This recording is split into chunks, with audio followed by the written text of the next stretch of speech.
Hello and welcome to another episode of the Disgustingly Resilient podcast, a Perfect Plague Force series. This is the series in which we go through the different kinds of factions and matchups that the Death Guard will face, how to approach it, some tips and tricks along the way, and also to get an understanding of what the enemy can bring to the fight.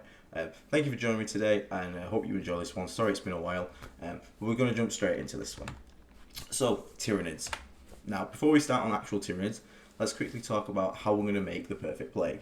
So the first thing we need to look at is the army identity and playstyle. So we need to understand that every army and faction in this game, Warhammer 40k, plays differently to each other. Some armies are fast, some armies are slow, some are tough, some are squishy. And understanding the core identity of what makes an army what it is helps us to pick the right tools for the job, basically, and how to counter the strategies that they're going to use. Then we need to understand their detachments and core strategies. So 10th edition 40k, as the books are coming out, armies are getting multiple attachments, which give multiple ways to play the armies, but they still generally share a core theme or some core strategies between them due to some units just being good, etc. like that. So understanding those is going to help us get, again, a better understanding of what to bring to the fight, things to look out for, the strong detachments, the weaker detachments, and understand sort of, when we talk in a tournament or a meta setting, what we're going to likely encounter. So meta units and lists. So again, the age of the net list is upon us. People do run strong lists at the moment, very strong. Meta units are units that obviously show up regularly. So if people who don't know meta is sort of like a snapshot of the current like strong units lists that are being used by a faction. So a meta unit, for example, in Death Guard probably would be Plague Marines, because Plague Marines are very good right now.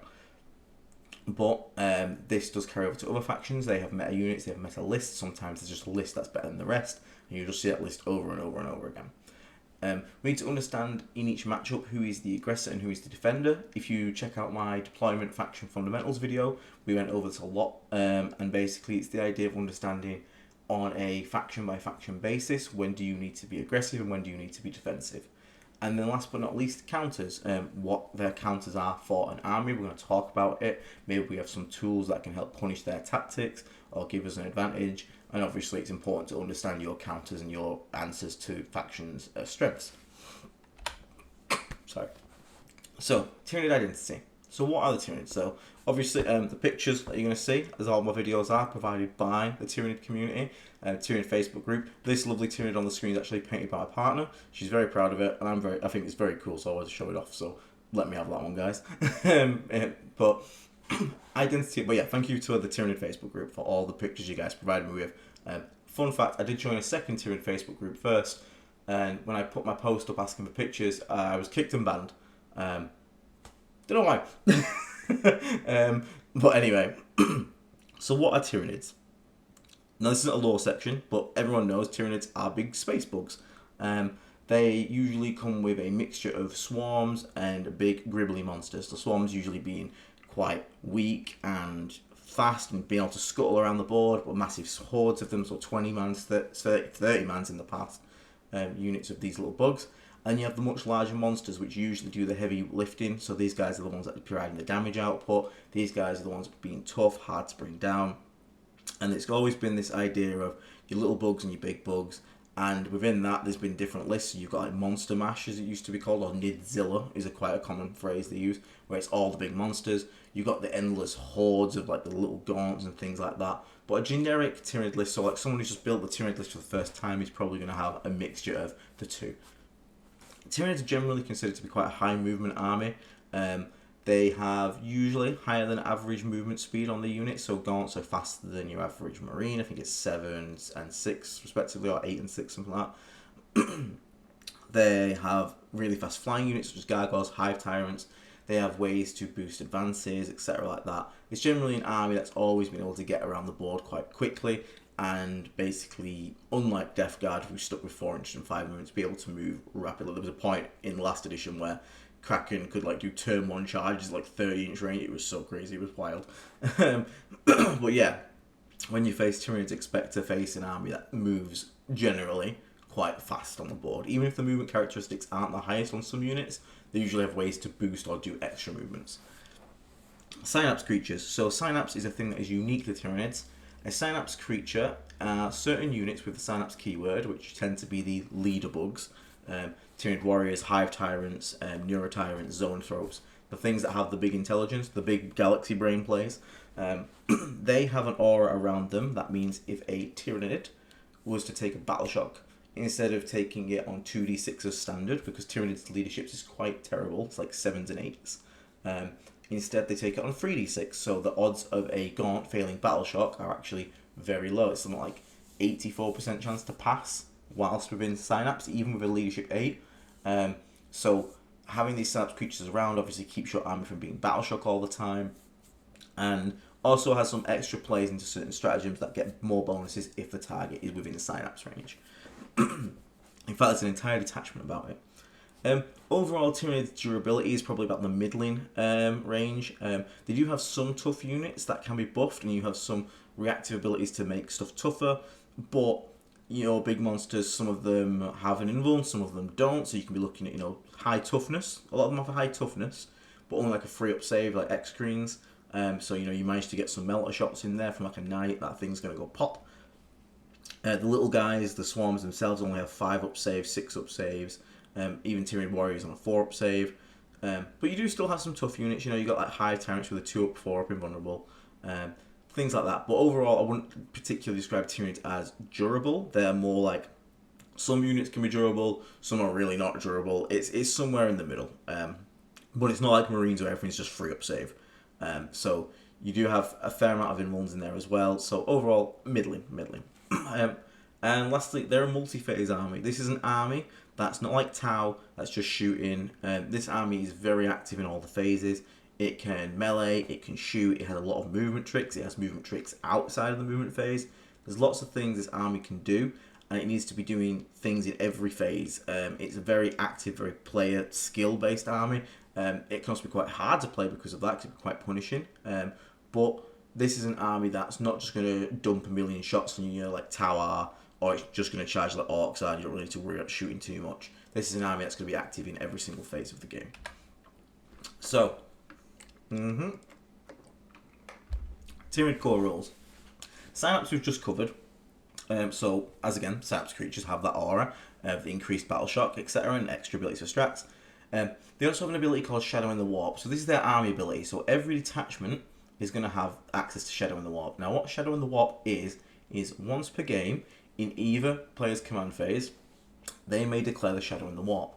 When they do this, every single unit in your opponent's army, if you're the Nid player, has to immediately take a battle shock test. This is incredibly annoying. If you have a Neuro Tyrant, this battle shock test is also done at -1 leadership, so it's even stronger.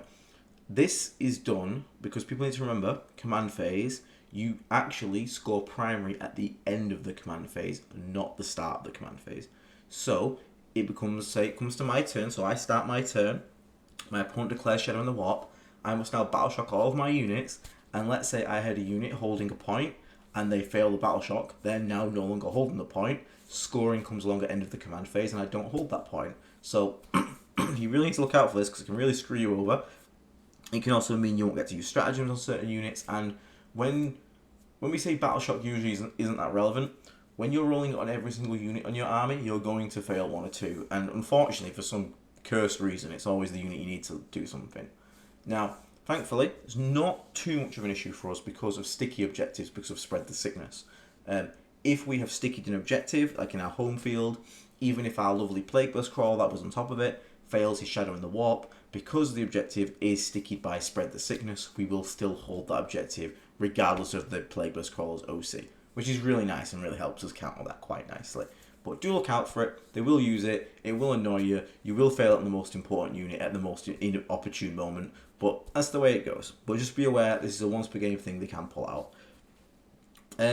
Overall, Tyranids tend to rock a weapon skill and ballistic skill of 3 and 4 respectively, tends to be 4 on the Gribblies, so the Gaunt models, the Swarm models, or little hordes of teeny masses tend to hit on weapon skill and ballistic skill 4. The monsters tend to hit on weapon skill, ballistic skill 3, as a general rule of thumb. The more elite infantry do hit on 3, so like Tyranid warriors, Hive Guard, Tyrant Guard, and the characters obviously still hit on 2s as per usual for like characters like Hive Tyrants hit on 2s, Swarm would hit on 2s. But generally, it's a mixture of weapon skill, ballistic skill 3 and 4. Whereas like for us, Marines were always free pretty much across the board, power like Poxwalkers and Cultists. They're usually quite a mixture, so the smaller the bug, usually the worst weapon skill, ballistic skill, and all the big monsters tend to rock freeze. They do have access to a lot of infiltrators and loan up, a scary amount actually. Lictors, Neurolictors, Death Leaper, Von Ryans, Leapers, you've got Gene Stealers, all these things that have stuff like infiltrate and loan up.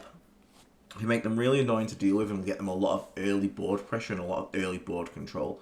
So this is something we need to be aware of as an army of ourselves. We only have Nurglings accessing allies anyway. We don't even have any naturally that can be doing infiltrating. So if we roll for first turn, maybe this is the one where, first deployment. This is not the one where you want to take first deployment, so we can guarantee you get our Nurglings in a place that's either going to deny them an early infiltrate loan up with a character, or into something like a good teleport home spot so we don't get locked out of it. Okay?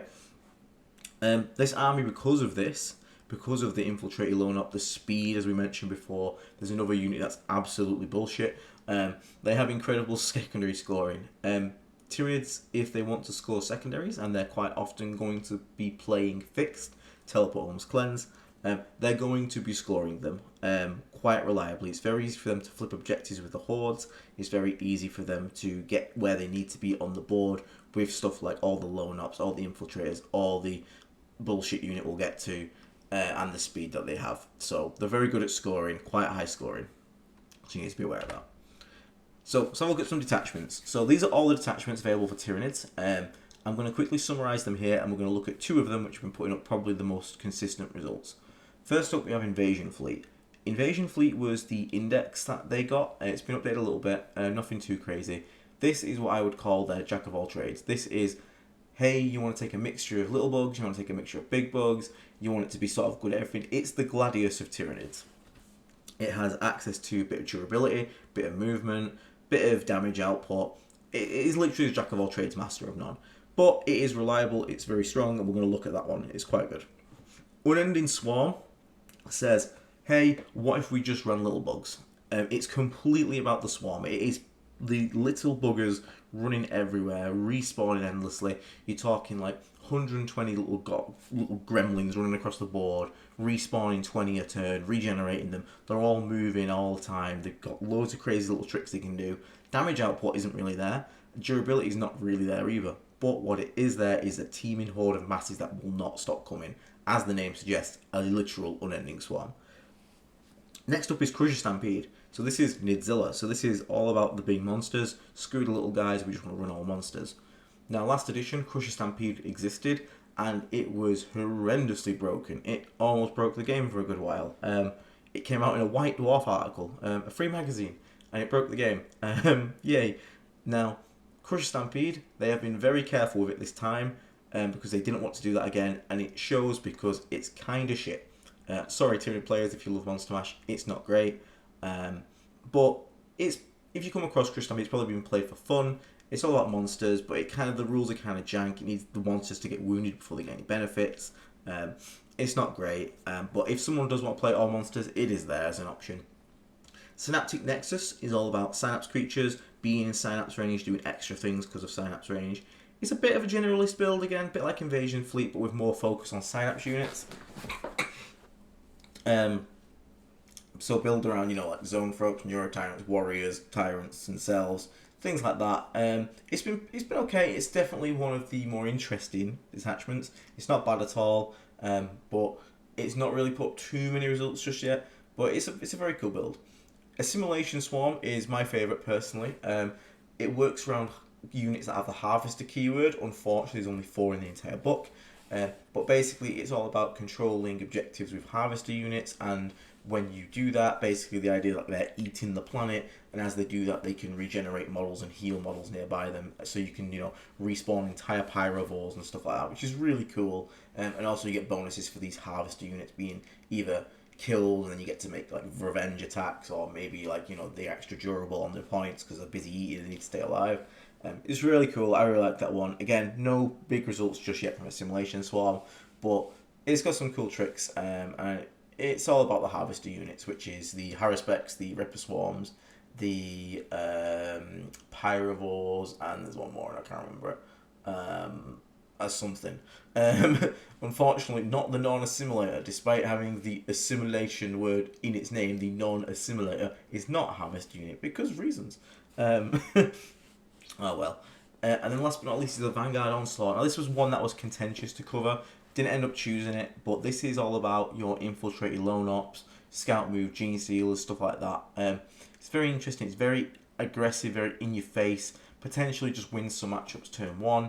Not very fun for those armies. I do apologise if you like guard and you get like turn one charge by like 40 gene stealers.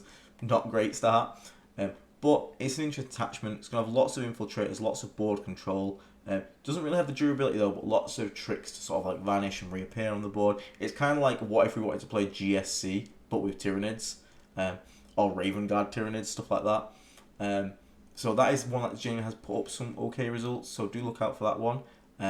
But it's mainly going to be a lot of infiltrating, a lot of lictors, a lot of early pressure, but we can sort of stem the tide against that, so I wouldn't worry too much. But yeah, that's a quick overview of all the Tyranid detachments.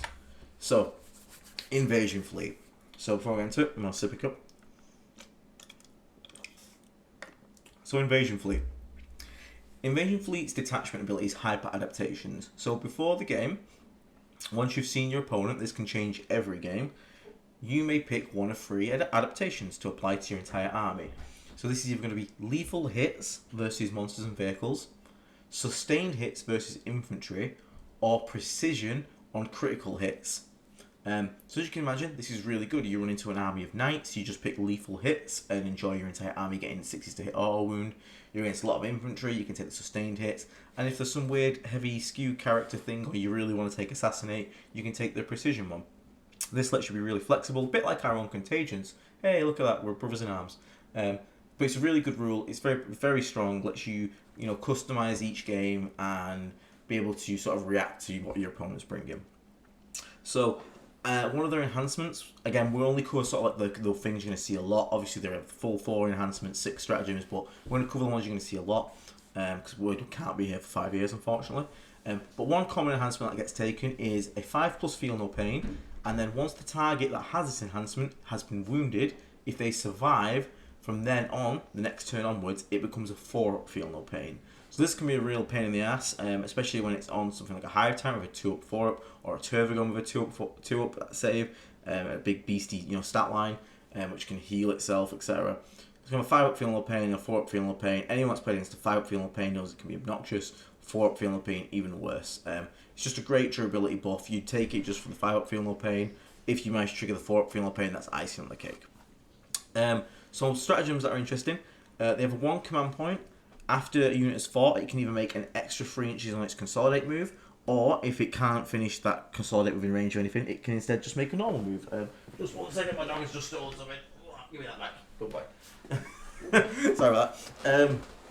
So this is quite interesting because if you basically try to pull yourself out of combat with something, like a monster or something like that, it can either chase you down with the consolidate, or even worse, it can potentially normal move and get behind a building, get some cover, get onto an objective, all sorts of things like that. It can be very powerful. You won't see it used too much because it's more of an opportunity reaction rather than just being something that you plan around using all the time.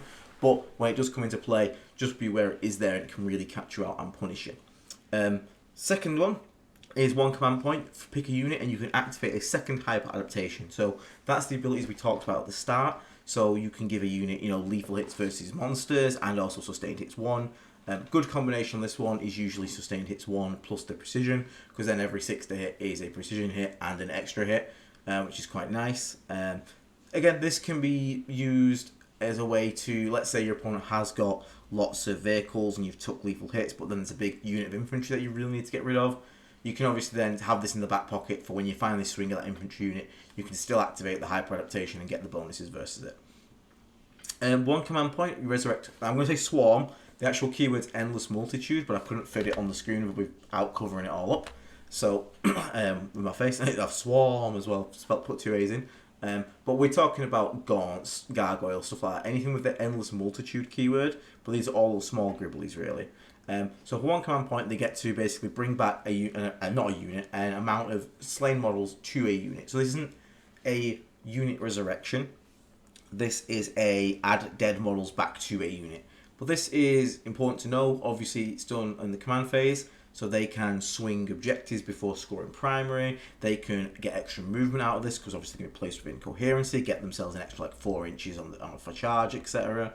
Like I said, flipping objectives is the main thing, but also means like if you're behind a wall, objectives on the other side of the wall, you can regrow onto the other side of the wall. Now you took the objective, so it's just something to be aware of. Don't worry about the actual models coming back for like damage purposes, because again, it can only resurrect like gaunts and stuff, so it's not really scary. But you need to be aware like where the opponent is in regards to objectives, how much OC can they potentially get on it, rather than what do they currently have on it. One you're going to see all the time is the last one on this page, which is a 1 command point. You give a unit 6 up, feel no pain, but if that unit is within synapse range, they're actually going to get a 5 up, feel no pain. It's just a really great stratagem. Feel no pain's great. It can be obnoxious on a unit of 20 Hormagaunts, well, Termagaunts, etc. It can also be obnoxious and just really annoying on a large monster, which is really hard to wound anyway. And now you finally wounded it, it's now got a feel no pain. This is good. It's nice reactive durability. There's not too much to say about it. It's very straightforward, very written on the label. But 5 up feel no pain is very good. So, what's the list archetype and playstyle? So, it's kind of a balanced toolbox. As like I said before, it has a bit of everything. Can do a bit of everything. Has some durability, has some damage boosts. There is another stratagem which actually gives you crits on 5s. So obviously with their hyper adaptation, they can get lethals on 5s, sustains on 5s, precision on 5s, which is quite nice. So again, it's very reactive based, very tool for every situation. This is probably what I would play if I play Tyranids. I love toolbox lists. This is my kind of thing. You have a mixture of gaunts for scoring, and then monsters to kind of bring you damage. So you're going to bring gaunts still. You're not just going to, not bring little guys. They're going to be, getting little respawns. You can make them really annoying to kill with feel no pain. Combine it with stuff like venom throats to give them cover and -1 to hit. Can make them quite annoying. One thing this list definitely has brought is reactive durability. So reactive durability is the ability to make stuff durable as a reaction. They're not innately durable, but the ability to basically get a feel no pain on a stick for a command point is very powerful. It also, you can bring something like a Hive Tyrant who can use a stratagem that's already been used for free, and he doesn't use it himself. Unlike most characters that do that, he gives it to a unit of an 18. So he could, for example, give, a feel no pain. You could pay a command point, give 20 gaunts a feel no pain because I targeted them with my Plague Burst, Mortar, or Sprayers or something, and then I've shot a Las Predator at your Exocrine, and then you use the free one on the Exocrine. So now you've got 2 units that have really had the durability massively boosted as a reaction to my targeting. So it's really nice. It has movement tricks. So it still has a couple movement tricks. Like I said, resurrecting some models out there. You've got the extra consolidate, the extra move. I believe this also has a 1 command point. I might have this one actually, might be detachment. I was going to say auto advance 6, but I think it's a different one. But yeah, you still have like Termagaunts who can reactively move when you move near them. You have the ability to chase stuff down with the auto advancing, not auto advancing, sorry, the consolidating extra, and being able to get onto points with that, or making a normal move if they pull you out of combat. So it still has some movement tricks, it's quite nasty. One good thing is, again, you can specialise game by game with this attachment, and that makes it a heavy skew punisher. If you have brought an army of all infantry, they're going to lock in sustained hits 1 faster than you can even deploy your first unit. You brought all knights, enjoy getting lethal hitted by literally everything in that entire army. This is quite funny, and I quite like it because punishing skew is one of my favourite things to do. Everyone knows me, I'm not a fan of skew lists. Nothing against people that like playing them, but I just don't like skew lists, so being able to punish them is kind of funny in my opinion. So it's obviously has a natural advantage against lists that just spam one kind of unit because they just pick the direct counter hyper adaptation to it. So some combos and tricks this list can do, or this attachment. The triple feel no pain combo. This is annoying. You have your character turning on Hive Time, etc. with the enhancement for the 5/4 up feel no pain. Then you deploy 2 monsters out, so like maybe double Exocrine, something like that, or double Maleceptor or non-emissary, God forbid. And then you go, okay, I'm gonna now. You go, I'm not gonna shoot the Hive Timer. It's got a 5 up feel no pain, and I don't want to give it a 4 up feel no pain. I'll shoot the Exocrine. He goes, okay, 1 command point, feel no pain, great. So then my next unit's going to shoot the other execute, doesn't have feel no pain. Okay, I'll use the Hive Tyrant strat to give that feel no pain. So now I've got 3 giant monsters with feel no pain. This can get even stupider if they've brought non-emissary, which gets a feel no pain if it gets to an objective it's chosen. So then you've got potentially like 5 models with 5 up feel no pain, 2 up armor saves. Again, a lot of reactive durability, and it always waits for you to target a unit, so they get to react. So don't just go straight in with your big hitter. Try and bait out some feel no pains first. Be aware of this. It's annoying to deal with, especially if someone rolls hot on those 5s. Ugh. Another trick is obviously the respawning gaunts to swing objectives. Don't forget they have this in their back pocket. You might think you control an objective because you've got, an extra 3 OC on it. Suddenly they respawn 2d3 and now they've just took it by 8 OC. So do be really careful about that one. They also have access to a redeploy enhancement. That's not always taken, but the fact that you have access to it, you need to be aware of. Don't get baited out thinking that you're going to get an easy kill on something only for it to redeploy safely behind a wall and now you're stood in the open. Watch those angles at where they could redeploy if they get first turn, etc. Just be really careful and understand that redeploys in this game can be backbreaking if they're done properly, and just ask them at the start of the game, do you have the redeploy enhancement? If they don't, you don't have to worry about it. If they do, keep it in your mind. As I said before, crits on 5 strat with the hyper adaptation. It's a nice inbuilt combo with itself. Gives you crits on 5s. Your entire detachment ability is all about crits. So nice little combination there. So the next one we're going to look at is the Unending Swarm. So this is the mass gaunts, the mass gribblies. This is a swarm list. We talked about sort of identities of factions and lists. This is definitely a horde list. So lots and lots and lots of models. Lots of little gribblies, not very good each individually, but tons of them, an endless tide of bodies. So, the detachment ability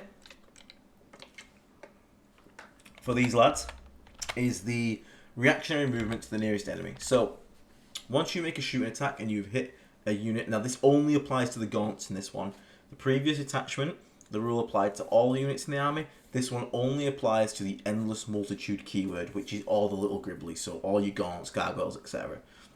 What it means is, very similar to Blood Surge from Berserkers, when you make a shooting attack at one of these units, after you've finished resolving your attacks, that unit may make a d6 move to the nearest enemy unit. And it may finish in engagement range. So there's going to have a lot of, whereas before we had reactionary durability, this is reactionary movement. Now, you have to be really careful of this because this can combine with termagants themselves. So you can have termagants who naturally move d6 when you get near them. So if you potentially, walk up with a 9, they move d6 towards you, and now you're at much greater risk of, if you shoot that unit, it then just walks into combat with you. It's very annoying, it's very powerful, and it just gives them a lot of free movement to get around the board. Bear in mind, the unit only has to finish closer, so one model finishes closer, and the rest of them can basically move wherever they want to go within a coherency. So it's very good for stealing objectives, move blocking, things like that. Extremely powerful in the hands of a good player, extremely annoying to deal with. So some stratagems they have. Enhancements in this one aren't really great. They don't really tend to run the enhancements too much. It's better to just have more gaunts. But the stratagems are where magic begins. So for one command point, they can give a unit immunity to the blast rule. They don't count as having over 5 models, even if there's 20 in the squad. So one command point, turn off blast. So good against units. You can get desolators going from D6 plus 3 per guy to something like just D6. So it's like goes from average 60 shots to just 30 shots. Yeah, half the shots just boom straight away. Same for Votan. Plague Plus Crawls don't like this because they're going to make it immune to the blast. It's very good against units that have lots of blast. Aggressors being another great example, for example. Not applicable in every matchup, but in the matchups where your opponent's brought a lot of blast, it's going to be invaluable. We have a 1 CP, and basically for this stratagem, you get the reactionary movement from being shot, where you normally have the caveat that you have to go towards the nearest enemy. This instead, if you pay a command point, lets you move to the nearest objective. So as you can imagine, it's very powerful. You can, instead of having to go near someone else, you can scuttle onto an objective, steal it off them for free, or even just move that way because you want to make a charge easier. Lots of applications for this to be used. Again, they won't always use it, but when they see an opportunity, they will. Need to bear in mind, every single time you shoot one of these gaunt squads or these swarm units, where is the nearest enemy, where is the nearest objective, because they can move either of them ways. Do bear that in mind. It's very annoying, it's very taxing mentally to think about all the time, but it's something you do need to be aware of. One command point there is the auto 6-inch advance. Don't really need to say much about this. 6-inch advance is very good. They have access to assault weapons quite easily, so this is like auto 6 advance and then cleanse advance and then homers, things like that. Also remember, you could like move advance near someone, so then if they want to move away from your termagants in their turn, then you get a reactive move, then you can chase them or go somewhere else. There's lots of ways to abuse this and make it very powerful. 2 command point, and this is the one that they're probably going to spend the most on. Respawn a unit of endless multitude. I've put swarm again just because I don't want to cover the camera. This is annoying. You spend all that effort to kill that big brick of 20 gargoyles or 20 termagants. They pay 2 command points, and it's going to come back next turn from a board edge. Or gargoyles can even deep strike, which is really annoying. This is painful to go against. It's really not nice. They will probably keep 2 command points every game for this. Probably some people even spend all 10 of their command points on it. It makes them very CP hungry, but it does mean that every phase when you kill a unit, they have the ability for 2 CP to basically respawn that unit. So, yeah, we're going to need to play around this because they're going to definitely use it once, if not more than once. And last but not least, a simple 1 command point, -1 to be hit. I know it's not the most flashy, but -1 to be hit can really skew the maths on killing stuff like gaunts, because again, every bullet that's required extra to kill a shitty little gribbly is another bullet that's not going into another squad of little gribblies. So it's quite powerful. So obviously this is a horde list. It's all about dominating the board and pressure and scoring. The idea is to basically not let your opponent get in the game. You move block them, you take primary all the time, you deny them primary while just focusing on scoring. You're not really caring too much about killing the opponent in this list. It's more about just denying them points, scoring your points, and keeping that pressure up. Lots of high OC in this list.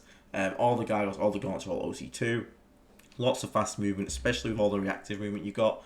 It's really hard to basically stop this list doing what it wants to do, stop it getting where it wants to go, and you have to be aware every step you take and every shot you make, the repercussions that will happen from them.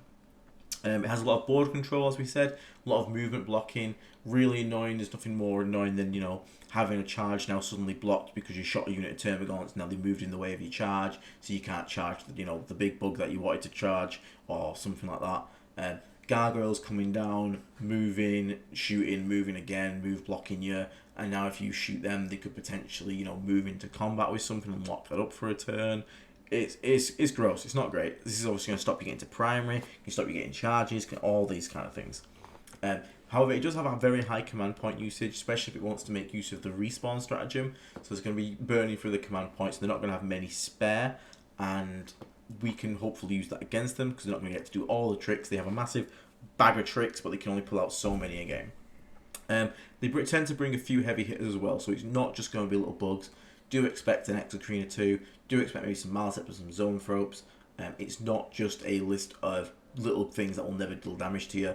The little things are there to annoy you and score and deny you score, but you're also going to have to deal with some big bugs at the same time. So some combos and tricks this one can do is the respawning wall of gargoyles, which is the most goddamn annoying thing in the world. Basically, they will string out a unit of gargoyles across the entire board, so they'll go like 1, 1, 1, 1, 1, 1, 1, and at the end they'll just put a triangle, so coherency is kept.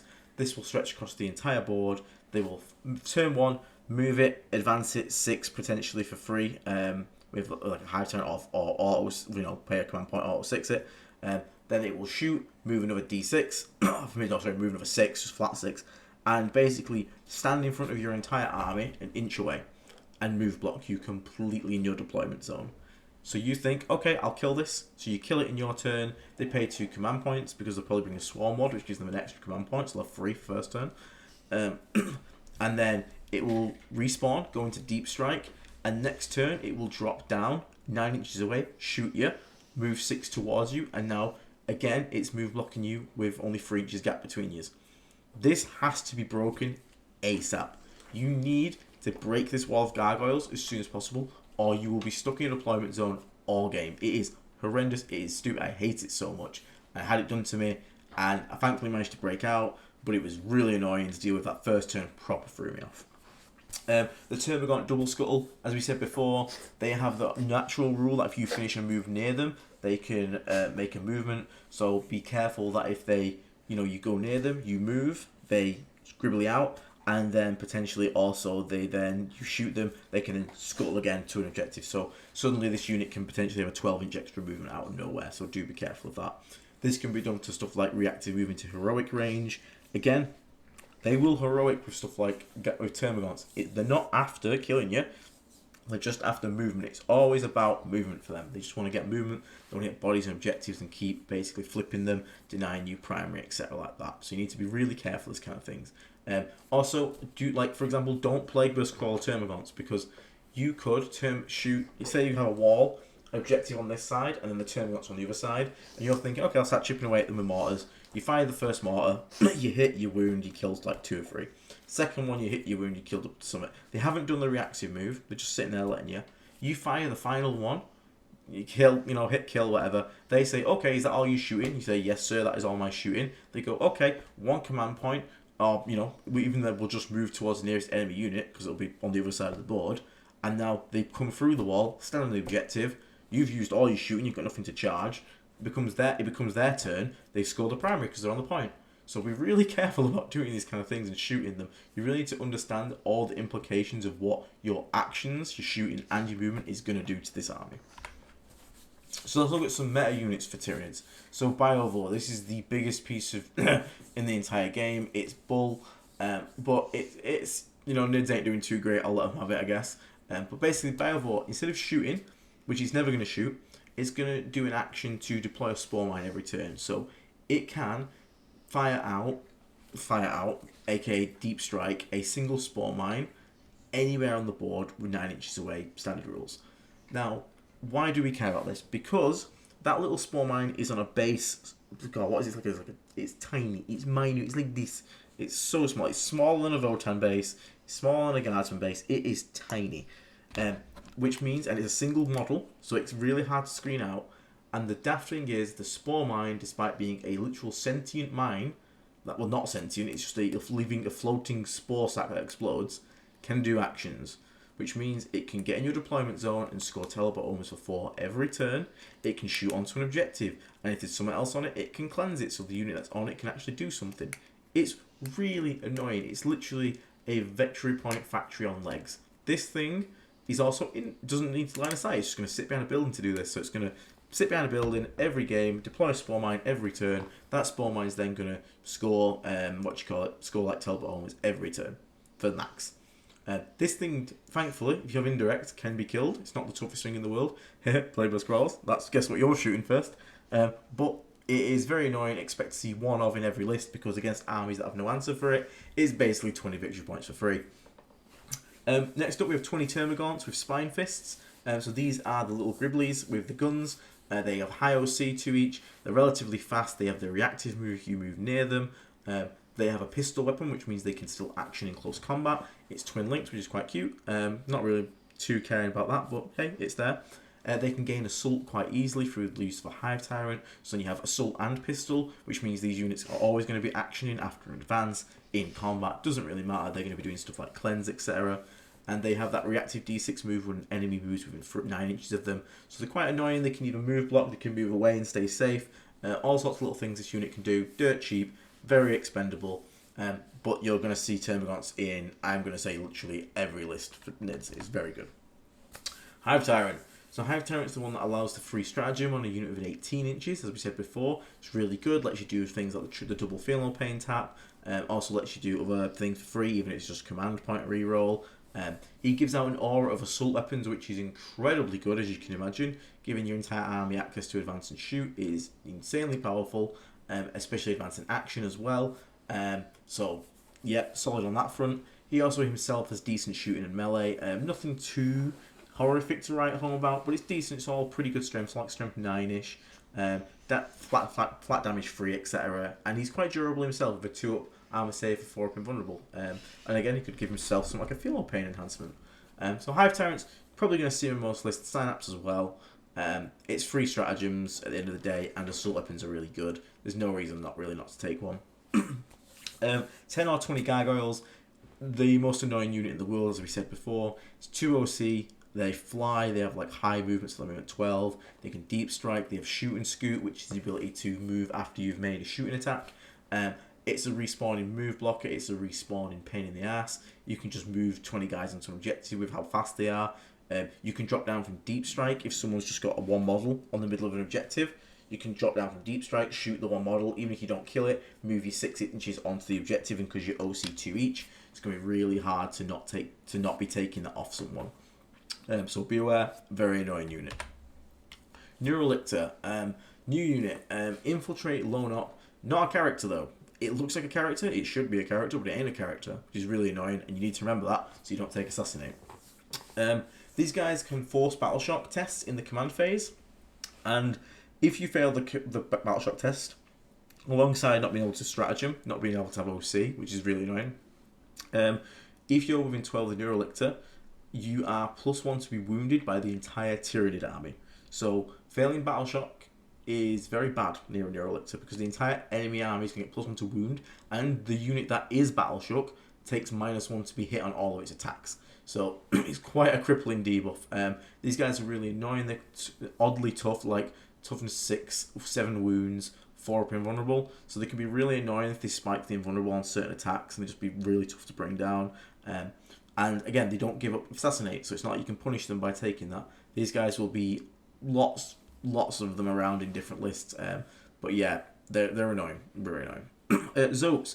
Zotes are seeing some play, not in every list, but in some. They have a great shooting attack, which can have an anti-MEQ, which stands for marine equivalent. So you want to kill marine type bodies. That's a really good attack. But it also has anti-tank, has like a las cannon shot on each guy. They're 4 up invulnerable with 3 wounds. Everyone knows 4 up invulnerables are good because the potential for them to spike hard. You're asked to make 6 saves on a 4 up invulnerable, you make 5 of them. It happens, and it's really annoying when it does happen. On top of that, they also go up a 6+ invulnerable aura. 6+ invulnerable is not great, but it's not nothing.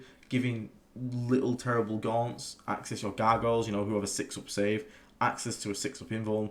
It just means you have a chance to shrug something. Even on like Execrete, you only have a 3 up save. You get shot by AP5 Brigand Melter. You've got a 6 up save chance of now, whereas before you were just taking D6 +4. So it's nice, but you're really bringing them for their anti-tank and anti-marine killing profiles, and that 4 up invulnerable.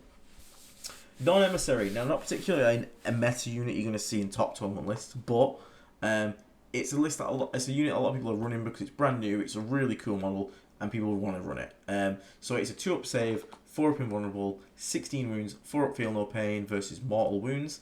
And at the start of the game, they get to pick either a enemy unit, which they get to mark for death. If they get to shoot or attack that unit, they get full rerolls to hit and wound. Or, more commonly, they'll pick an objective in no man's land. If he gets onto the objective, he gains OC 15, which is ridiculous, and a 5 up feel no pain, which on top of a 2 up save, 4 up invulnerable, and 16 wounds, as you can imagine, makes him quite a tough cookie to kill. It's a very cool unit. It's weirdly not as killy in combat. It's only like strength 9. So you look at it and you think like, oh god, it's like strength 14 or something. No, it's only strength 9. So it's not the most killy thing, but what it can do is stand on objective with OC 15, that defensive profile, and then just be like, yeah, come and try it, mate. And it's even got the 4 up feel pain versus Maul, so it's really hard to kill for that. So it's a great board control piece. Execrete you're going to see a lot. It's a reliable anti-elite light tank shooting, flat damage free each D6 +3 shots. Anything that it hits is marked, and then any nid that shoots to that afterwards gets reroll once to hit. One of the very few sources of rerolls Tyranids have access to. It does have the heavy keyword, so if it stays stationary, it will also hit on 2s, which is quite nice. It is blast as well, which is both a benefit and a negative, as we'll get into. And last but not least, we have the Swarm Lord, who gets a free extra command point per battle round, which is great for Tyranids because they're quite CP hungry. You saw some of the stratagems so far are great, but they are quite expensive, especially if you want to like respawn stuff. But having that there is quite nice for them. They can get extra command points. They also have the ability to increase the cost of an opponent's stratagem by 1. It's called a Vect ability, which is quite punishing for the opponent. So let's have a quick look at some event winning lists. So Brody Middleton, who won with an Unending Swarm list. So we have a Turvigon, Neurotyrant, Death Leaper. So we got a lone up character, Turvigon, which helps respawn even more gaunts, and a Neurotyrant there who just helps with the synapse, helps with that punishing turn on the Shadow and the Warp. 2 times 20 gargoyles, I've already talked to you about these things and what they can do. Super annoying. 1 times 10, that's probably to just drop in, shoot, and scoot onto an objective. Easier to fit 10 gargoyles than 20 from Deep Strike. 5 times 20 termagaunts, so all the annoying gaunts doing all the annoying movement, always everywhere. These guys are going to be respawning. 2 exocrines, so here again we're looking at the heavy hitters that are still included in the list, just in case you need them. 2 neurolictors, again, the absolute little pain in the ass lone ops that they are. A normal lictor, I think he's a bit cheaper than neurolictor, probably why he's included. Again, infiltrate, lone op, just here to score points. 2 times 1 Ripper Swarms. Ripper Swarm is a single 40mm base that can deep strike. Once again, does actions. As you can see here, this is all just basically score. And he also has a unit of 3 Venom Thropes. Venom Thropes are a great unit because they give every Tyranid nearby cover. And if it's not a monster, they also get -1 to be hit. So it's great for increasing the durability of your army for just a small little unit, a little utility unit. Another one, this is the Invasion Fleet, that one. We have Death Leaper again, solid, lone up, infiltrate character. Neuro Tyrant, again, as we said. Old One Eye, who actually buffs can effects. He's a bit of an off-meta choice, but he's a very cool choice. Hive Tyrant with the 5 Feel No Pain /4 Feel No Pain trait. Unit of Neurogants, just there to, I guess, protect the Neuro Tyrant or just do objectives, etc. Unit of 10 Gargoyles. Again, you can, drop in, shoot and scoot, kind of thing. We have a Biovore, as I said before, to basically just try and get free Spore Mines and free victory points.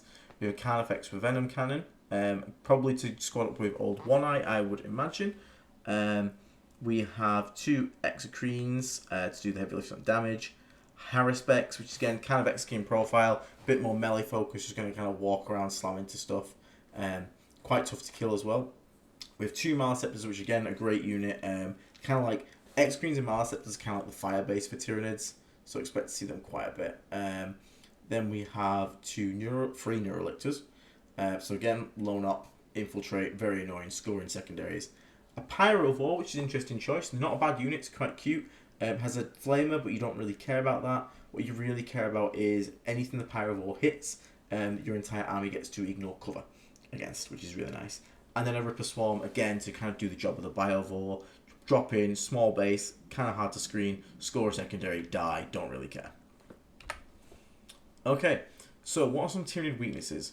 Tyranids as a codex lack rerolls, they really do, which means any way to punish hit rolls or wound rolls is way more powerful against them. They have very little access to Twin Linked, they have very little access to just innate rerolls, and they have very little access to stratagem rerolls. X-Creen is basically the best of the game, which is real wants to hit. Melee strength, weirdly, this one's an odd one. Tyranids, despite being giant bugs and you think they'd be really scary up close, their strength is kind of crap. Like 9 on the non-emissary is laughable. Most of them kind of cap out maybe at 10. They do have some, like Old One Eye still swings in at 14, etc. But overall, Nid's melee strength isn't really where the power in that faction's at. Which is weird. It's very strange to think about. Indirect. Nids really don't like indirect. Indirect lets you pick up stuff like Venom Thropes, which are buffing their entire army. Picks up things like Biovore, again. You can also kill little things like putting pressure on stuff like 10-man squads of Termagants that are holding home. 6-up save isn't going to save them much against indirect, which means now they've got to hold it with a big monster. They don't like indirect, is what I'm trying to say. They really don't. And they have very little access to it themselves. They have Biovore, that's it. And the Biovore is doing Spore Mine actions, not shooting. They're also very CP hungry. You can see there's a lot of good stratagems, and that means a lot of command points are going to be needed. And outside of the Swarm world, they don't have many ways to generate them, so they're going to be spending a lot of CP a lot of the time. They have lots of options, lots of cool things they can do with the command points, but being able to do them all is a different question. They also really hate the fact that they have lots of monsters with large bases. Monster movement is quite easy to move block and quite easy to punish, which is something we can do, little tricks to use against them. And it can be very frustrating for them to try and get their big damage deals where they need to be. And return pressure. Nids are great at applying pressure. They're not too great at dealing with pressure. Again, because it's kind of to do with the melee, the lack of punishment on counter charges. If you manage to get Nids on the back foot and keep them from applying pressure to you, you can cripple them quite harshly, because then they have to start using gaunts to do stuff like holding home, move blocking, stuff like that, rather than applying pressure to your primaries. And that's really nice for us because something we can do against Tyranids is be aggressive. So, which contagions, we're on to the Death Guard side now. Which contagions should we pick? How many invulnerables is the first question we should probably be asking. How many invulnerables does the opposing army have? Because once again, we need to know, do we need to bring -1 save? If they're all the big monsters are -1 save, 4-up invulnerable, maybe we don't need the -1 save. If it's lots of gaunts, for example, do we need -1 save? -1 save is pretty good for chewing through gaunts. It makes, 5-up save go to 6-up save, so you're basically halving all the saves they're going to make.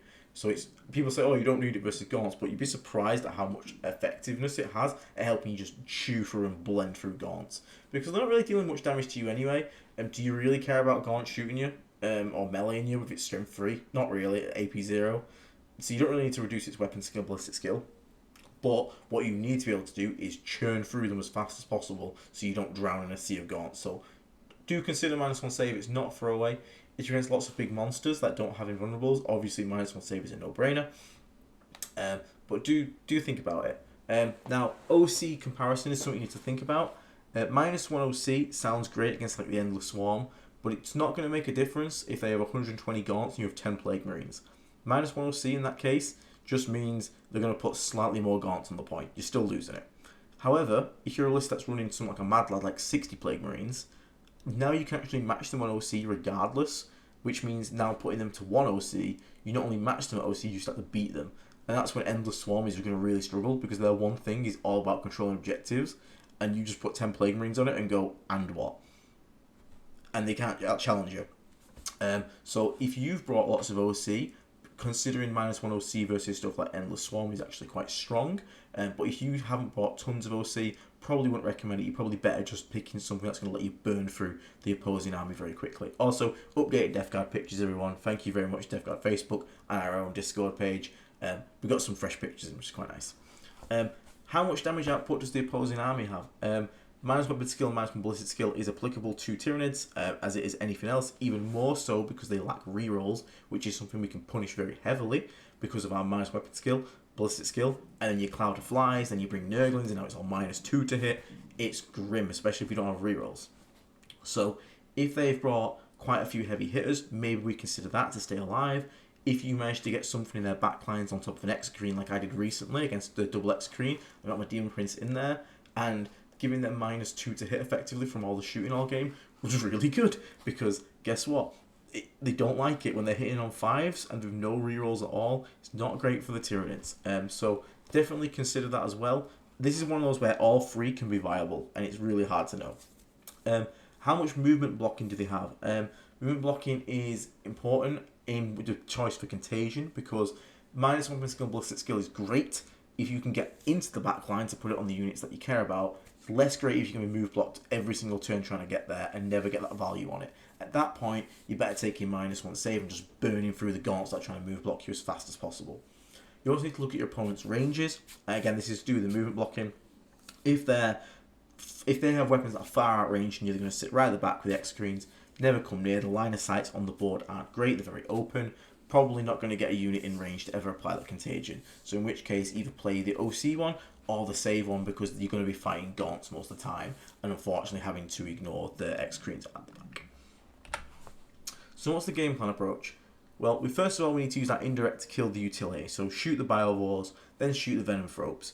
Anything that gives them utility increases the survivability, lets them score for free. They need to die first, okay?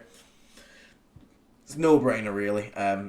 We don't want a Biovore scoring 20 VP for free. Next one is to try and break out. Nids want to keep you contained. It's very important for us to push back, take board control back. So if you get first turn, don't be slow and play it slow. Get out there, get Rhinos advancing, get onto points, take pressure, get Marines out of Rhinos, get those 10 Plague Marines on that point with fights first. Sit there and be like, okay, you guys are now going to hold this one. We've took this board control, we're going to stay here. And we don't want to play it like super safe, because the problem is there's a chance we get Gargoyle Walled. And if we get Gargoyle Walled, we're an army that really lacks flight. It's not great. We want to start applying pressure to the Tyranids. Again, we don't want to be on the receiving end. We don't, unless you've brought like 60 Plague Marines, we need to be applying pressure to them, because we don't want to get pressured. When we're applying pressure to them, we're dictating where their guns have to go and where their gaunts have to go. 10 Plague Marines with melee weapons on a point can hold that pretty safely from any gaunts that try and take it off them. Especially if you space them out properly on an objective and leave no gaps for the gaunt to get on, unless it's in engagement range, you'll be able to kill them because you pop sustained hits too and you wipe them off the face of the planet when they come into the melee. So we can use the rest of our forces to apply pressure, lots of pressure. Keep pushing as much as you can into their lines. Putting Nids on the back foot means they can't be using all their resources to just be denying you points. They have to use it to secure their own points, which means the one thing their list is good at is now falling apart. This also applies to like the big bugs and whatnot. If you apply some pressure in certain areas versus the big bugs, you can dictate where the big bugs have to move to, especially with how awkward they are to move. Make them have to come into positions where if they decide to move to react to your initial wave of pressure, you then flip pressure to the other side with stuff like Rapid Ingress Death Shroud, and now the monster's movement is going to be used against them because it's going to be really hard for them to move from one angle to another easily. So applying pressure in those aspects, keep the Nids scoring down. Nids are very good at naturally scoring high, just due to the fact that they have biovores, etc. like that. So we need to be very proactive and aggressive in this matchup. Unless, obviously, if you manage to like turn one kill a biovore, then you can play it more slower, and they're not playing Endless Swarm. And if they're playing like a generic list, you can play it more casual, more slower. But up until the point where you can sit there and safely say, okay, my opponent now is in the aggressive role, then you need to be the aggressor. We all talk about looking at a board state and saying, am I aggressor, am I defender? If you are the aggressor in the instance, you need to make something happen. With Nids, you really need to make something happen. Put the pressure on. You need to understand your priority targets. So this is stuff like if you're playing Sites of Power, killing stuff like the characters or move blocking the characters. You need to prioritize killing the gaunts if you're against Endless Swarm, because again, maybe the X-Queens are going to shoot you. How terrifying is that compared to having literally score 0 on primary because the gaunts are just taking over everything? You need to churn through the meat a bit. Understand when it's important to kill the X-Queen if you get a chance. Or is it worth it to just instead blend this entire 2 units of 20 gaunts in one turn? Because again, if you can do it in a phase, they can't respawn both, they can respawn one, which means 20 are fully dead, which is quite nice. We need to plan our attack sequencing. We'll have a video up shortly on the shooting phase about attack sequencing, but you need to understand everything that can happen from the reactive movements to them reacting with Feel No Pain and planning it out properly. We don't want to go straight in with our big Melter Thermal Spear, especially if we have options. We want to try and bait out Feel No Pain, see where they put it. We want to try and bait out those movements, understand, you know, if I shoot this with my bolt gun here, they're going to now walk into range with my Death Shroud. Yeah, they're going to die as the Death Shroud in melee, but now the Death Shroud haven't been able to flame the other squad over there. So we need to really think about how we're sequencing things and how we're going to make it work. Screening and Overwatch. We don't want to get turn one walled. We need to think about screening. Don't hide every single unit. Nid's range isn't the highest on shooting, especially against Endless Swarm. They don't have too many guns. So having something sort of slightly exposed, Plague Burst Crawls are fantastic at this with the Flamers, so that if someone tries to bring a gargoyle wall across your entire army, you can Overwatch on turn 1 and break a gap in that wall, which means then you can push out and move through. And if they try and do the full wall off, which I'll show you in a bit, you can kill the entire unit as a punishment, which is quite funny. So understand that, understand screening, trying to stop things coming in, like gargoyles coming in and taking a point off you. Termagants are going to respawn from behind you, all sorts of things. You need to be aware of all of this all at the same time. It can be hard, but don't worry too much. Just try and screen as best you can. Set up overwatches with our amazing flamers, etc. Make use of flamers. Our flamers are fantastic versus this. So, tactical or fixed? I have a heavy preference to fixed versus Nids. Nids are always going to score high because of the speed, their ability to get everywhere, spore mines, biovores, etc. Which means if you play tactical, you risk drawing a dead turn, which is where you draw 2 cards and you can't really score any of them. Nids will never really have a dead turn just because of how the army works and plays. So the risk of you drawing a dead turn and them drawing not a dead turn is too high that the Nids, who naturally will score high anyway, will win because you had that dead turn. Like, you can score everything else, but you capped at 90, they scored 91 because they scored everything else. So I have a heavy preference to playing fixed versus Tyranids because that way you can make your own consistent method of scoring, guarantee something like a 95, which is quite common to get versus Nids. You go Teleport Homers, Cleanse or Storm, something like that. And you can basically focus more on denying them points and having your plan just there to score yours, because Nids aren't really going to be like stopping Tomas and stuff like that. It's not something they're great at. Also remember, lictors aren't characters. Don't trick yourself into assassinate. Things like that. Neurolictors are not characters. If you draw a card, like again, you could draw a card that's like assassinate. You go, oh, there's lictor there, and you realise you can't kill it. Instead, you've got to kill the high tower, and that's 5 buildings over, and hide him for 4 up, feel no pain. And also remember, versus Nids, because of the nature of the army, there's going to be lots of objectives flipping all the time. They want to take primary off you, you want to take primary off them, which makes Storm Hostile objective not awful, because they're going to want to take stuff off you with lots of gaunts and OC. So if you don't have a lot of OC and you're expecting to get your primary taken off you a lot, at least you can make that back by sort of scoring Storm Hostile a lot, things like that. Or even, cleanse, you're going to be taking it back off them and you can cleanse it. There's going to be a lot of back and forth and a lot of objective flipping, so that's something to bear in mind when you're thinking about what objective to take. So tips and tricks. So to beat some anti-swarm, you can space out on objectives. Don't just bundle up on the objectives. Space out your full coherency, 2 inches between each Plague Marine. It means with 10 Plague Marines and some characters, if you got them, you can block out an entire objective. The only way they can put models onto the objective is if they charge into you in engagement range and get in the gaps of your Plague Marines. But again, if they're going to charge Plague Marines on, especially an infected objective marker, they may as well just take themselves out back and, put themselves in the bin while they're at it, because sustained hits 2 on an infected objective marker versus Plague Marines, those gaunts ain't going to be there at the end of the turn, I guarantee you that much. Something you can do is overwatch the wall with anything. If they try to do the big coherency breaking wall of doom, we can actually break it quite easily. So I'll try and quickly pull this up for you, just so you can sort of see very quickly. So let me just quickly skip to this. So ignore this one for now. This is a different one. But let's say we have the wall. So one common thing they'll do is they'll get gargoyle, and then they'll like string like 20 of them. Sorry, the circles are awful, but just imagine it's all gargoyles. We'll do this across the entire board, and then the other end we'll do this. So every gargoyle is within 2-inch coherency of 2 models. So he's within those 2, he's within those 2. If you have a single Overwatch anyway that manages to kill a single gargoyle in this unit, what happens? Well, one of these has to die. It can't be a middle one because it'll break it, so it's going to have to be the end one. But the problem is, as soon as an end one dies, this guy is no longer within 2 inches of 2. So when coherency check comes, he dies. Which then means this guy is no longer in, and then he dies. And then him, and then him, and then him, and finally we're fine. Now obviously this is exaggerated, they would have more like 6 left because of coherency changes when you get to 5, so there are 5 guys left. But you can see this entire right side has been broken free, so if someone tries to do this to you with a big wall, just drop a cheeky Overwatch on them. They will regret it in very quick time, and it's really funny to watch them just be like, yeah, you got to pick up your entire unit pretty much. It's quite funny. So yeah, every little counts versus Swarm. Shoot your bolters and your rhinos. Don't forget your Havoc launchers. Every bullet does count.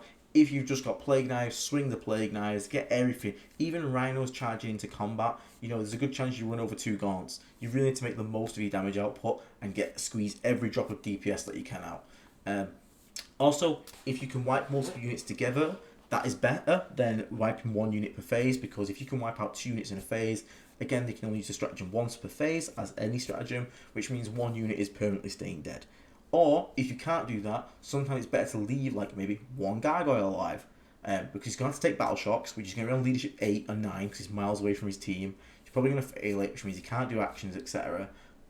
He's not going to do much, and then in your turn, you can just maybe spray him and overwatch him, and just kill him. Or wait for another turn again where you can set up 2 units to kill and then kill them there. Try not just kill 1 unit a turn, because they will just resurrect it for 2 command points. Or if you're on scraps, wait until you catch them on a turn where they're on 1 command point, then pick up all the scraps and they can't respawn any of them. So that's another trick you can do. So then we have how to do with monsters. You can control monsters quite easily. So firstly, the easiest one is move blocking. Monsters can't move through infantry, etc. unless they have fly, which some do, but most of the big ones don't. Like the flying hive tyrant harpies, etc. they do, which means it's quite easy to move block them. You can make great use of this to stop them getting onto primary, stop them getting to angles where they need to be. Even if like 3 Nurglings are going to die to the X-Queen shooting, if they manage to stand in a way because they infiltrated, that stops him getting an angle on your tanks, or rhinos to pop them, then that's a worthwhile sacrifice. And even funnier if you manage to spike some villains and it doesn't even kill them. Another thing you can do is stay in combat. We'll come back to terrain pinning. Stay in combat, lots of blast. A lot of the Nid big monsters have blast on the weapons, so like Malicept have blast, X-Screens have blast. So if you can stay in combat with infantry and your vehicles, they can't shoot those guns at all. Even funny if you can stay in combat with the X-Screen itself. So being able to stay in combat, locking stuff in combat, does protect you from a lot of the shooting from Tyranids, which is great. Really helpful for staying alive. Also, being in combat even with vehicles means you're -1 to be hit from shooting. Again, Nid's lack of rerolls can really hurt them. Every minus you can get to be hit is really good against Tyranids. And you can abuse large bases for stuff like consolidation. If a Tyranid monster has tried to charge onto an objective, he has swung and he's killed a couple of guys, but you were strung off the objective. You kill the guys on the objective, leave the guys that aren't on the objective off the objective, and because of the big ass base on a Tyranid monster, when you consolidate, it's not a choice of nearest enemy unit or objective. You have to go to the nearest enemy unit if you choose to consolidate. So he either stands still or he has to consolidate backwards away from the objective because of his big fat base towards your guys, and you can pull him off the objective. So that's one trick you can do.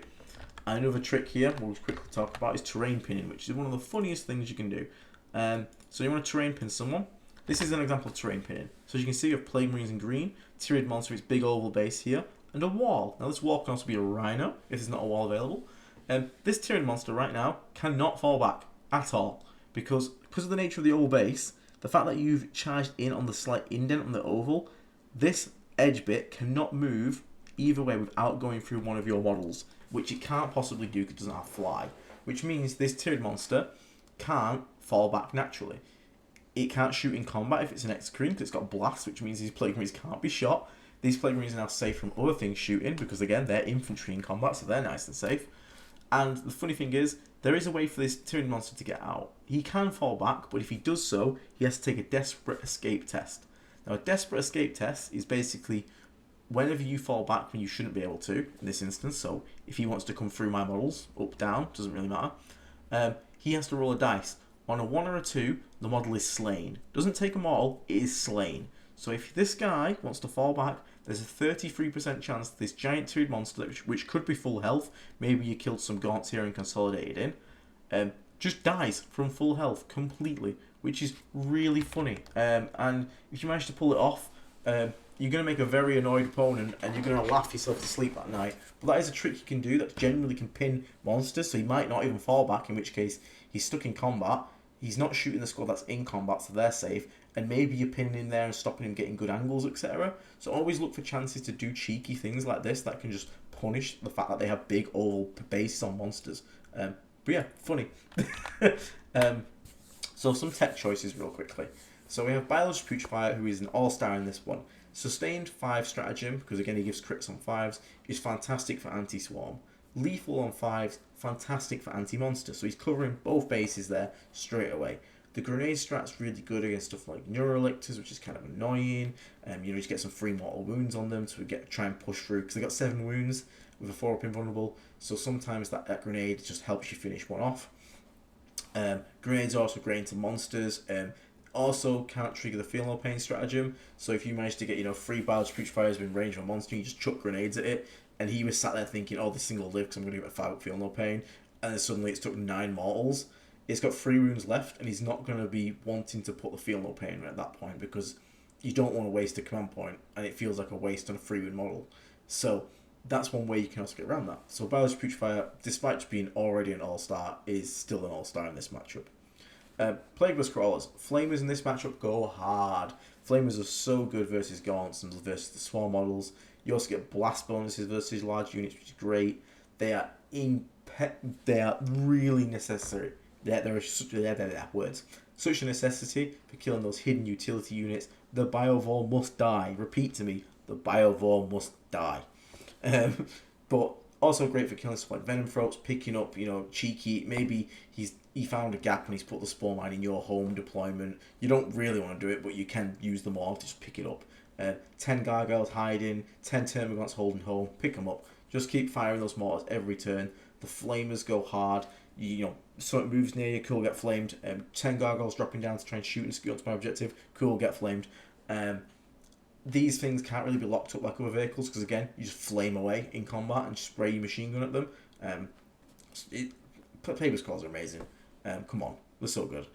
Also, if you manage to hit a Gaunt unit, an infantry unit, bear in mind they have to take a battle shock test, up to 3 a turn.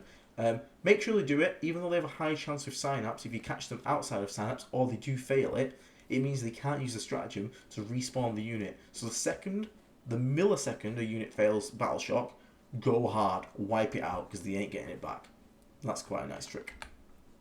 20 Poxwalkers and Typhus, especially into Endless Swarm, is kind of funny because every Gaunt is just a Poxwalker.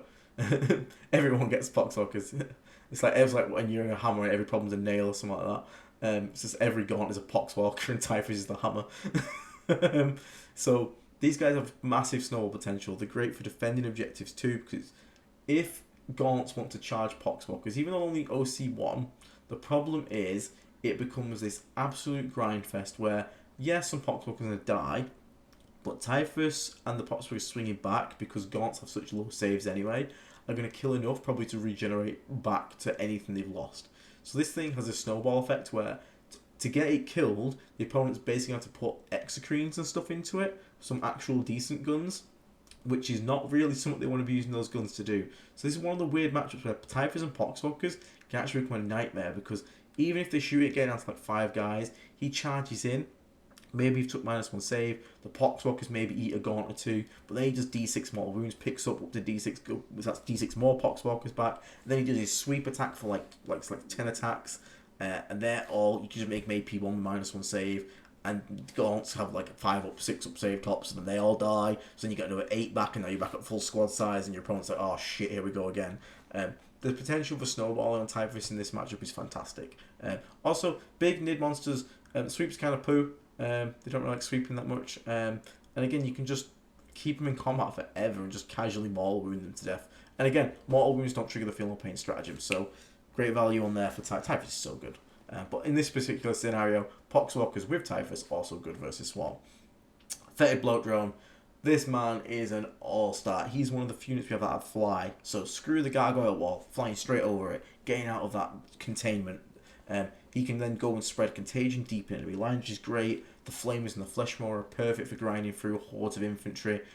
He can't be locked up either. The Gaunts want to try and charge him, lock him up, so he can't go and do homers. He's just like, nah mate, I'm going to fall back, shoot and charge, do what the hell I want.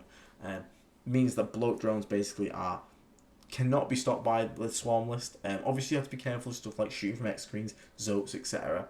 But for 100 points, it's a unit that's really hard to shut down. And in Tyranids, who are all about trying to pressure your opponent and shut them down and stop their scoring, having a unit that's really hard to shut down is really important to have and really nice. So some key stratagems for us to also remember. Sanguinous Flux is obviously great. Sustained hits anti-horde, low saves in action on stuff like Gaunts, etc. means that pushing through extra hits is beneficial more so than extra AP. Boil Blight, you don't really have to worry too much about the whole +1 to hit if it's heavy, or doing it just for Plague Dust Crawlers. Sometimes just removing cover off a big unit can directly counter something like Venom Throats who are giving out cover. Makes 20 Gaunts much easier to kill. 20 Gaunts for a 5 up save down to a 6 up save, or 4 up save down to a 5 up save are much easier to kill than those that do have a 4 up save. So Boil Blight comes into play versus both swarms and monsters. Monsters are going to be getting so much cover because they have to have a toe hiding and they get cover. So being able to remove cover is fantastic and a much better use of your CP in general than compared to like +1 AP, which should really only be used in melee because you don't get cover in melee. And obviously Cloud of Flies, not only does it combo with -1 skill and ballistic skill, it heavily punishes the lack of rerolls for Tyranids. Being able to get -2 to hit on a unit, or maybe this tank's in combat, I'll Cloud of Flies this tank, so now they're both -1 to be hit, really helps just new to any of that Tyranid output. I will say, Tyranids don't like Death Guard. There's a fellow who's Maelstrom Wargaming. He's basically like me for Tyranids. Great channel. He put the worst possible matchup for Nids is Death Guard. They absolutely hate playing against us, and it's because of these reasons, which is quite funny. I did laugh when I saw it. So target priority, let's just cover this quickly. Biovore has to die. Kill the Biovore. Anything you've got, kill that Biovore. Stop that scoring. Stop that nonsense. Get it gone. Venomthropes are your second indirect priority, so you've brought indirect. Kill the Venomthropes. Getting rid of that -1 to hit and -1 and automatic cover is just really nice. Going to increase the overall DPS of your army going forward and help out your other units by killing the masses of teeming hordes or the big monsters that are lurking around everywhere. So yeah, I'd focus killing them. Then it's something like Zoanthrope, stuff like that. Pest control. People say, oh, just ignore the gaunts, they don't deal damage. No, the gaunts have to die. You can't let gaunts run across the entire board. They're going to score everything. They're going to deny you all your points. The gaunts have to die. And you need to make sure you're keeping them on the back foot. So you need to make sure those gaunts are being kept under control. It's like a swarm. You need to keep that swarm down. Don't let it build too much. Don't let it hit critical mass. Keep them pushed back. Otherwise, you're going to lose your entire board state to like just gaunts everywhere. Lictor hunting. You need to try and shut down the scoring. A lot of scoring is going to be done by these lictors. So you need to try and hunt them down, try and kill them if possible. Don't go out your way to get them if they're in a horrendous position, like in a corner. Don't go and lose 20 plague marines to chase down a single lictor in a corner. That's when you want to bring in something like maybe just start moving your tanks over there to flame it out of that hole and just blow it away with indirect. If they get within the 12, obviously. But you want to try and shut down the scoring. Again, Nids are going to score high naturally. We need to try and deny it as much as possible and try and beat them on that. Non-emissary, a lot of people are like, oh, try and alpha strike it before it gets the feel no pain, getting on an objective. I don't recommend this, but if you're really confident you can do it without overextending, feel free, because, killing it without a feel no pain is much easier than killing it with a feel no pain at OC15. So potentially, if you really, really want to kill it and you got a chance, a really good chance the opponent's maybe misdeployed or something like that, try it, but I wouldn't prioritize this. Then we want synapse. Synapse, if they have a low amount of synapse, you can try and remove all the synapse. If they have no neurotyrant, for example, you can really punish it because the neurotyrant gives out synapse to units and then they can move away and keep synapse. So being able to basically punish the lack of a neurotyrant and punish the lack of synapse can be really good for us because then we can force battle shocks, means no strats, means no respawns, etc., means no OC. But I wouldn't like go out my way. People used to think like you just kill the synapse and the nids fall apart. Kind of, not so much anymore. It just makes them battle shock. But again, if they've brought like one synapse unit, yeah, sure, kill it and then just laugh as they fail all the battle shocks. And stuff like Exocrines and Maleceptors, these are more targets of opportunity, and you can really just work around controlling them instead of trying to kill them. Now, don't get me wrong, if you get something like, if you brought Allied Brigands or something, you get a Predator Annihilator, and you manage to get a good bead on an Exocrine and ignore cover or something like that, then it's great. And you can potentially pick it up, and if they don't have the CP for Feel No Pain, or if they have 2 CP, and maybe you're trying to get them to burn one for something else, then shooting Exocrine could be a good idea. But don't go out of your way to kill these things. I've had 2 of them shooting for 5 turns against me when I took my garbage list, and they hurt, but they didn't carry the game. They didn't manage to change the result in the end, because I just kept them controlled with -2 to hit on most cases, and most times they were shooting. So you can try and look at things like that, pin them against walls. That'd be really funny. But yeah, these are more types of opportunity rather than something you want to out of your way go to try and kill, which would be something like a Gladiator Lancer or something like that. So, summary. So we don't want to be passive. We need to make sure we're actually proactively making things happen, being aggressive. Because, again, a Nid's happiest when they're putting the pressure and they're controlling the flow of the game. We don't want that. We want to be making the attacks, going into them, making them have to use their resources defensively rather than just denying us primary. Proper attack sequencing, again, a video up shortly on this soon, but understand the implications of everything that you do. Where should the shots go? Where they're best going to be used? Can my opponent react to this with Feel No Pain, react with a move, etc. like that?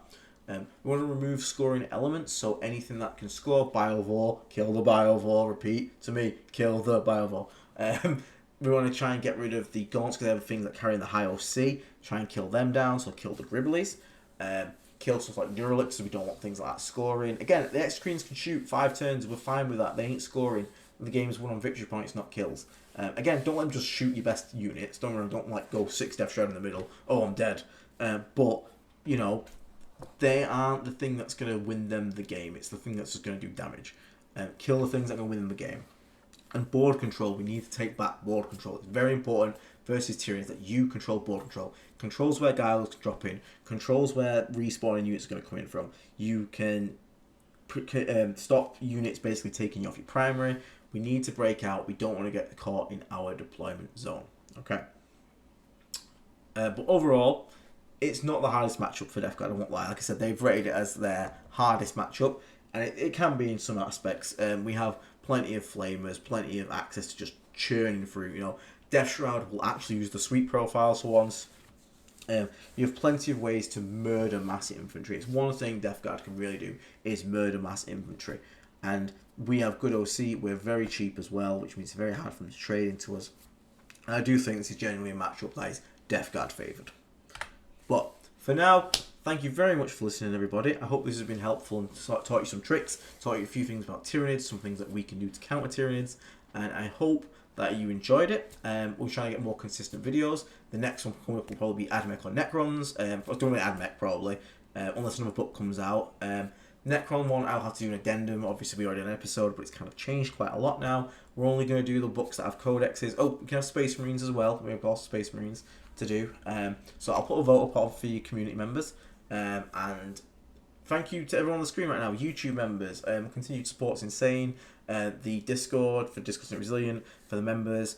Thank you for the pictures you provided, and thank you for the input on the upcoming series, etc. Tyranid Facebook group, massive shout out to you guys for all the pictures of your lovely Tyranid models. They look fantastic, and thank you so much for letting me use them. Nurgle's Mansion Discord, once again, providing me with more Nurgle pictures and providing me with just extra chat, stupid jokes, etc. Thank you very much. And you, the viewer right now, thank you so much for listening. I hope you found this useful, this 1 hour 20 rambling. But hopefully it's something here you can take away and go and beat up your local bug player. But yeah, thank you so much for listening. Obviously more content coming up soon. If you like the content, leave a like, leave a subscribe. If you want to fancy supporting the channel, you can become a member, get access to the Discussing Resilient Discord. You get access to giveaways, voting upcoming content, whatnot. We're going to try and get more content out regularly. The members even got to make me a list the other day, and I took it to a tournament, and it was garbage, but we managed to do okay with it, which is in the live stream, so check that out too. But yeah, we'll have some other things coming up soon, potentially starting a new series all about new players getting into Death Guard, so look forward to all that. Hope you enjoyed your holidays, and we'll look forward to a new year of creating lots of content for Death Guard.